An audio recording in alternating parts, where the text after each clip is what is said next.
If you're looking to stop recurring charges on your Bank of America account, this guide will help you navigate the process effectively. Follow these steps to manage and cancel unwanted subscriptions or payments.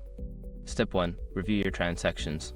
Check your recent bank statements or online banking transactions to identify any recurring charges you want to cancel. Make a list of these charges for reference. Step 2. Log into your online banking. Access your Bank of America online banking account by visiting their website or using the mobile app. Enter your login credentials to access your account dashboard. Step 3. Navigate to the Bill Pay section. Once logged in, locate the Bill Pay or Payments section of your account.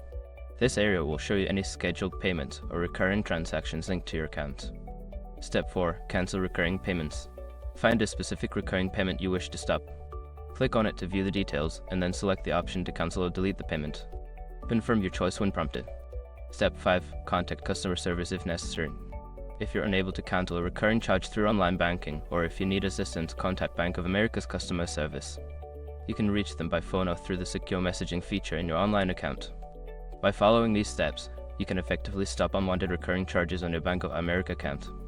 Always keep an eye on your transactions to ensure that no unexpected charges occur in the future.